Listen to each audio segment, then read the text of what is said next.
नमस्कार साथियों, प्रीतम पाठशाला यूट्यूब चैनल में आप सभी का स्वागत है। और आज हम लोग चर्चा करने वाले हैं लाइकेन के बारे में। तो आइए देखते हैं लाइकेन के बारे में। विभिन्न कॉम्पिटिटिव परीक्षा में हमेशा क्वेश्चन पूछता है, चाहे वो रेलवे हो, एसएससी हो, बीपीएससी हो। किसी भी कॉम्पिटिटिव एग्जाम में लाइकेन से क्वेश्चन पूछने की संभावना जरूर रहती है। लाइकेन आखिर क्या है? थैलोफाइटा के प्रकार का वनस्पति है। तो लाइकेन क्या है? थैलोफाइटा के प्रकार का वनस्पति है। तो आपने पढ़ा होगा पादप जगत के बारे में। तो पादप जगत में पौधे का प्रकार होता है जैसे Thallophyta, bryophyta, pteridophyta, gymnosperm, angiosperm. और एंजियोस्पर्म के दो टाइप हैं, मोनोकॉट और डाइकॉट।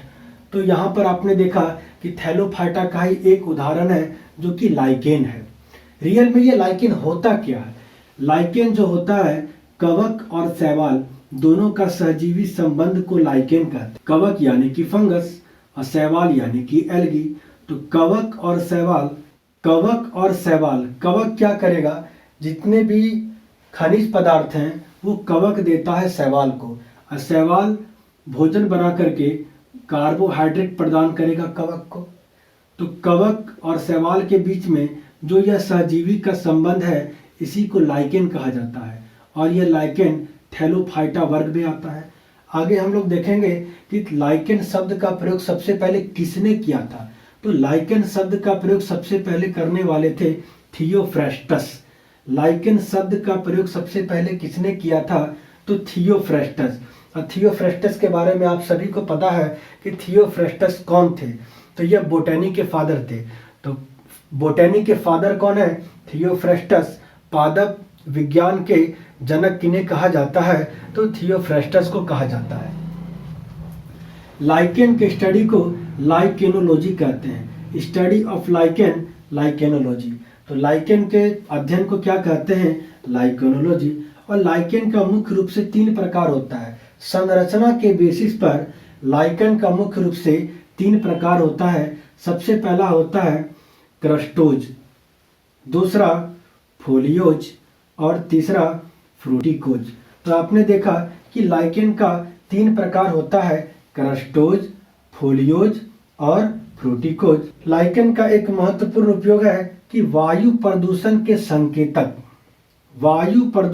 संकेतक, यानी कि जहां वायु प्रदूषण ज्यादा होता है वहां पर लाइकेन उगता ही नहीं है, खत्म हो जाता है।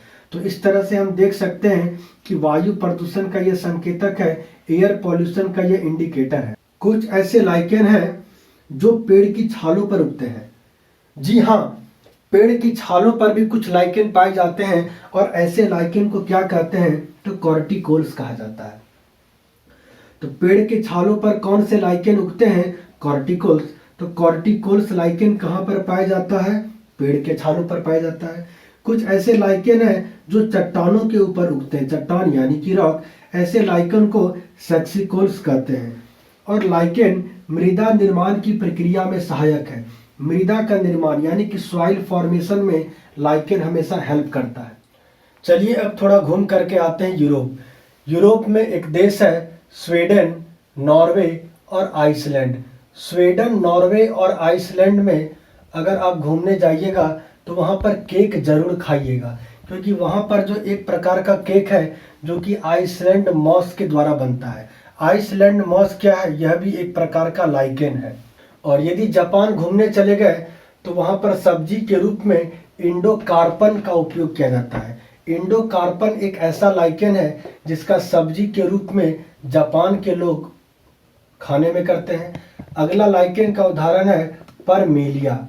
जी हाँ, परमेलिया का उपयोग दक्षिण भारत में सालन यानी कि कड़ी बनाने में किया जाता है। यदि आपको नीला रंग चाहिए तो आप आराम से ऑर्चिल और लेकानोरा लाइकेन से प्राप्त कर सकते हैं। नीला रंग कहाँ से प्राप्त किया जाता है?